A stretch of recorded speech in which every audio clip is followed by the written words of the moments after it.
So welcome back to part 2 of the Mazda 5 project, where we're trying to figure out, does a cheap $1,000 daily actually exist? Because right now, with the prices of cars constantly skyrocketing, dealer markups, it's almost impossible to find a reliable car for a fair price these days. So if you're new here and you haven't seen part 1, I highly recommend you checking it out. And if you haven't, here's a quick recap of everything that we've done to the car thus far. So we've already done a few things to make it more reliable, starting with a full tune-up, including a cabin air filter, engine air filter, spark plugs, and a quick and easy oil change. Then we went into fixing the oil leak from the oil cooler housing, and then we fixed a literal hole that was inside the transmission pan. We fixed the front brakes and rotors, and did a few suspension upgrades with brand new sway bar end links, sway bar bushing. We also did an Apple CarPlay radio just to improve the daily enjoyability of the car. With all of that combined, our current balance for the $1,000 Mazda 5 is $1,353. So let's jump into fixing the rest of the issues that old girl has. I'm Macho, this is Macho Motor, let's get into it. First time driving in rain with the Mazda 5. And this video isn't doing it justice, but I'm blind, so I'm putting my phone away. Get a new wiper blades for sure. We got the wiper blades in. Still got to do the windshield, but at least we can see through the rain now. The daily Mazda 5 has a flat tire, and I have not had an extension cord long enough to fill it up with air, so now we can finally pull it into the garage and figure out what's going on. And I just noticed, but it has 2 front flat tires, which is kind of crazy. Like, what are the odds? Of course, unsurprisingly, the car is completely dead. So that just kind of shows you how long it's been sitting here. I got my jump pack. It's at 10%, so we'll see if we get one jump out of her. All right, jump pack hooked up. Attempt number 3. Oh, goodness. And unfortunately, my jumper died. Dang it. I got the tire filled up back with air, but this one is looking a little rough. You can see some of the dry rot right there. So not sure how comfortable I feel about this tire, so we're gonna probably replace it.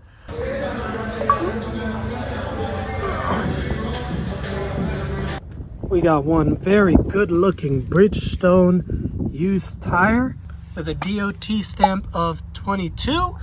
So pretty new, pretty good, and way better than it was before. So let's pop this back on.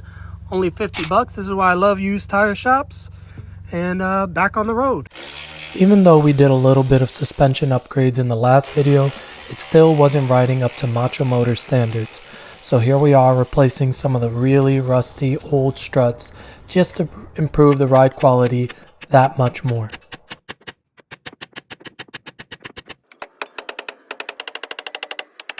So unfortunately, with how rusty the struts were, these bolts just spun on me and they weren't loosening up at all. So we ended up having to cut them out just to be able to loosen up the strut.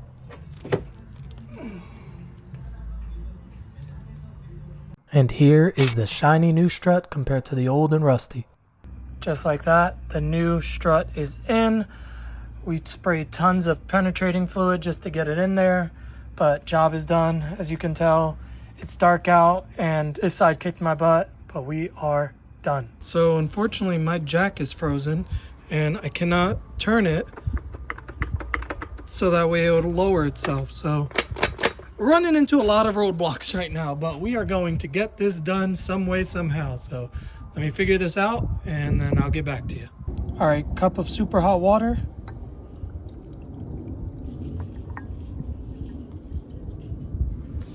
See if that broke this loose. Oh, there we go. Now it's going down. All right, take number 2.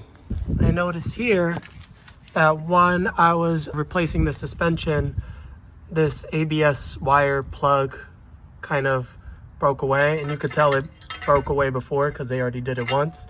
So I'm gonna see if they have the whole wire that kind of runs through there and up there. If not, I have no idea how to fix this because my electrical skills are rough. So we'll see. It's a whole new day outside. The sun is shining. There's no more snow on the ground. It's still winter, but it's a nice day today. So I bought a new ABS sensor or wheel speed sensor, and hopefully this one will fit. We're gonna go in with the wheel speed sensor. Hopefully we hear a click, and I don't know if you heard it, but I heard a click. I'm tugging on it and it's not coming out like the last one, so huge success. Let's unclip this now. Good. And let's get to wiring this bad boy, because I have no idea how I'm about to do that. All right guys, so I think I might have done it. So here's the walkthrough. I bought the cheapest wire cutters that I know. So I ended up cutting the wires to expose the copper wire inside. And then I used these solder connectors, and they're pretty easy. All you have to do is slip in the wire and then heat up the outside so the solder can kind of go into the wires and create the connection. I was struggling here with the lighter, so we bust out the big guns. I'm not calling myself an electrician, but I'm about to call myself an electrician. Those connectors are connected. Now, moment of truth is, did this take away our ABS light? So let's check that out.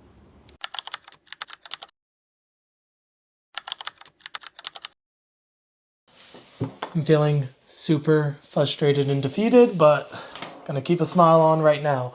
So these two ends are the correct thing.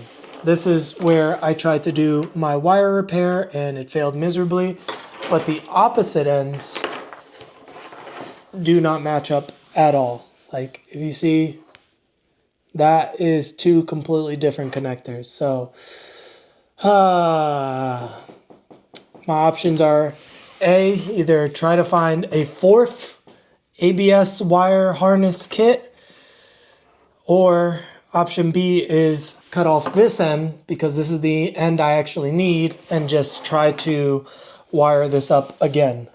Because I failed the first time, but who knows on the second time. This is the actual connector I need, and this whole wire harness costs like $60 because I thought it was gonna work, versus the tail end, I've seen them up for sale for about $10. So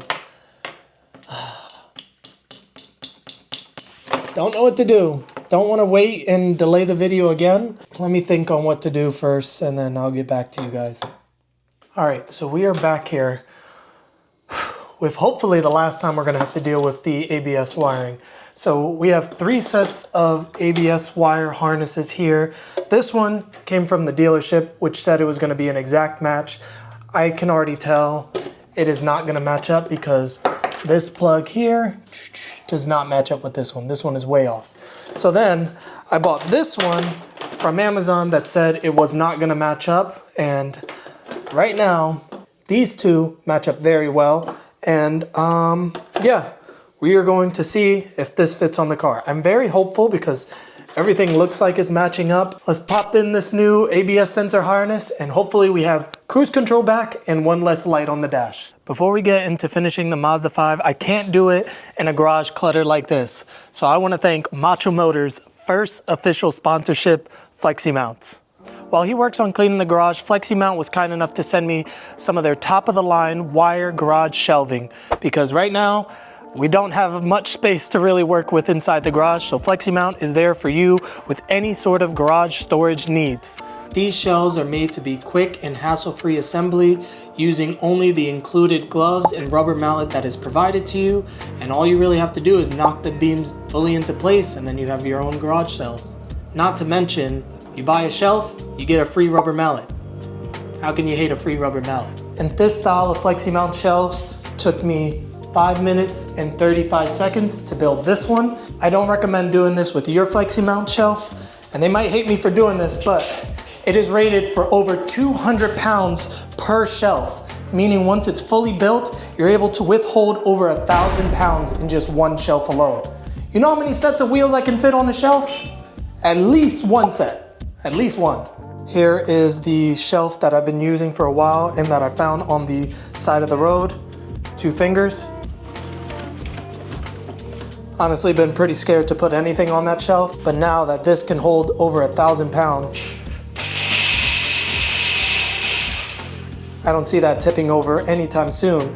And even if you think it will, Flexi Mount provides wall hooks to be able to bolt into your wall. Unlike other shelves on the market, this one is completely customizable to fit any of your garage storage needs. Not only can you build the shelves up vertically like this one, but you can also build out horizontally like we have here, depending on your garage needs. I'm still trying to fine tune it myself and figure out what's the best thing for me, but that's the beauty of flexi mounts. They're so customizable. If I want this small shelf to be here or a bigger shelf on the bottom, they give you all of those options available in one big package. So if you want to get your own flexi mount shelves, link will be in the description below. And thank you again to Flexi Mount for being Macho Motors' first official sponsorship.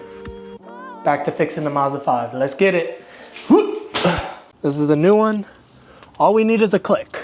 If we get a click, we are in business. All we need is a click. Just one click and I'll be happy, please. Please, I'm so over this. I heard the click. Woo!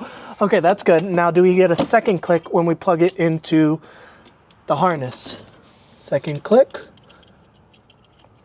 That was a click. That was a click. That's 2 clicks.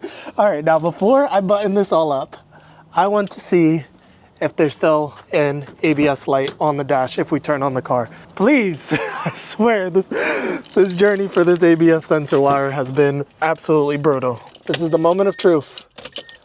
Do we have an ABS light? The ABS light is on. Will you go away? You can go away if you want. Was all that work for nothing then? You could go away. It's not going away. That has to be the issue. I can't think of anything else that it might be. So I'm gonna button it all up, take it for a test drive, and maybe it'll go away once it senses the wheel speed, because that is the wheel speed sensor. So it detects how fast your wheels are rotating, which shows you basically how fast you're going in the car. So I think right now, since we haven't rotated the wheel at all, there's nothing to read and see if there is a difference. So I think that might be the issue. We're gonna take it, we're gonna button it all up, take it for a drive and see.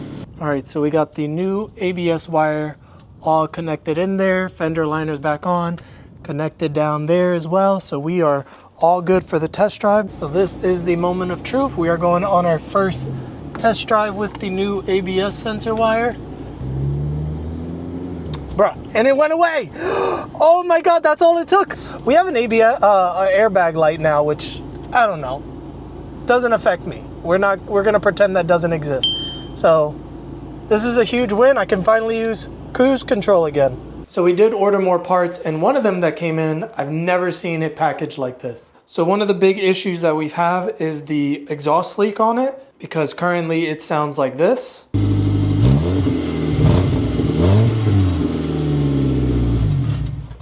So I pinpointed the exhaust leak coming from the muffler, so we bought a brand new muffler. I just thought it was really weird. Like, this is literally how it came packaged. We're going to get this baby on some jack stands, get underneath her, and get to work. So unfortunately, I lost the footage for me explaining the exhaust, so I'm gonna do it again. But basically, I thought it was the muffler because, you know, it didn't seem like it was connected to anything. So then I followed along the muffler track. So here's where the muffler ends, and there's no real issues. But then if you keep going further down, this is the tailpipe, and so this is the main culprit for our exhaust leak. So what I did was took it to a mechanic for the exhaust, so that way they can weld it up. They told me it was gonna be $40, which I'm like, that's a steal of a price. So I said, go for it, go do it. And then they told me that all of a sudden there's a part, it's too rusted out and they can't weld it. So now I'm on my way to go pick it up, but I can't pick it up with a car. So we are taking this old girl for the ride. Quick ride to the mechanic shop, pick up the car and see what it needs to be purchased and see if it's even worth fixing. So short ride, here we come.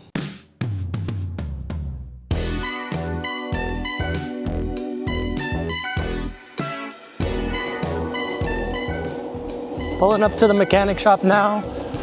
We're gonna check in and see what the damage is. So catch you guys in a second. And here's why I love this thing.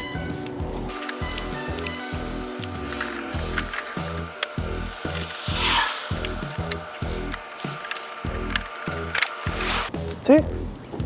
Ta-da!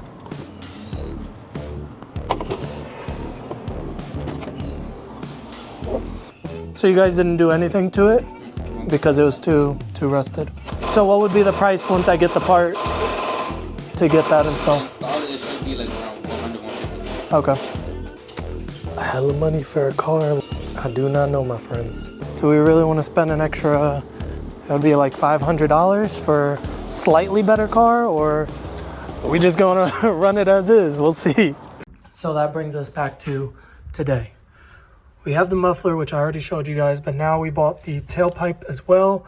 And I was gonna try to do it myself, but when I checked underneath, it still needs to be welded anyway. I don't know how to weld. I'm not trying to learn how to weld, at least not yet. And for $100 that we agreed on, I think it's worth it to get this repair done and hopefully finish the Mazda 5 project. Early morning today, we're on our way to the mechanic shop to hopefully get this exhaust fixed so we can finally finish this video and consider the Mazda 5 reliable and done, hopefully.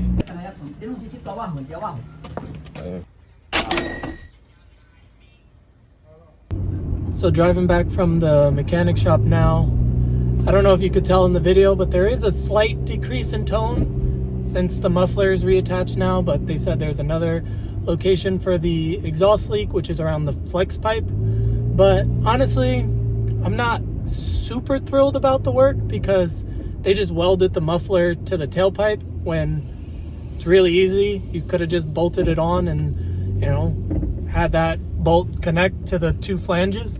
But instead they just cut the flange off and just welded it together. So now from the muffler all the way to almost the catalytic converter is just pretty much all welded on. So here is the old tailpipe here. I completely understand why they wanted to not weld it and just replace it, because here's one of the ends that needed to be welded. But this is the part I don't understand. So this is the end of the tailpipe that they pretty much broke off. And here is the new muffler. They ended up not needing it.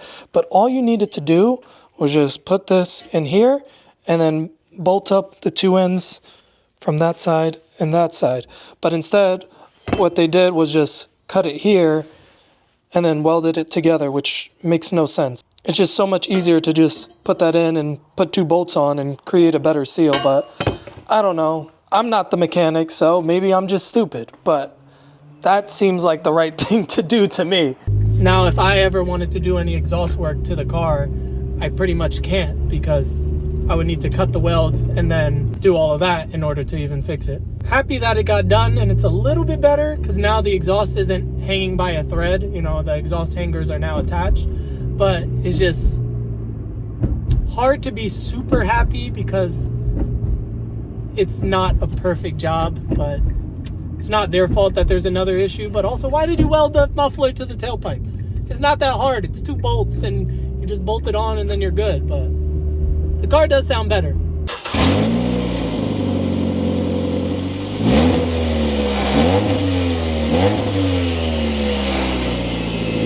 So I think that's going to end it for the exhaust work, because I really don't want to spend more money in this video. My pockets are getting empty. And if you haven't noticed, we haven't even done the windshield. So I think that's going to do it for today. So as you guys know, the goal of this video is to find out if a cheap, reliable car actually exists. And the Mazda 5 isn't perfect, but it has been cheap and it has been reliable for me for the past 5,000 miles. It hasn't left me stranded, it hasn't died, it hasn't done anything crazy that I can really mark this as unreliable. So far between part 1 and part 2, our grand total for this car, including all the expensive repairs and everything, is $1,804. Some of you guys might have been right in the first video saying that I overpaid for the car or this is a piece of junk, but at the end of the day, it was an experiment and I've been enjoying the car. It's spacious, it gets great gas mileage, and it's doing everything that I need for it to do, pretty much. Thank you guys so much for watching. I hope you guys enjoyed this one, and who knows, maybe there might be a part 3 because plenty more repairs are to come for the Mazda 5. And hopefully stay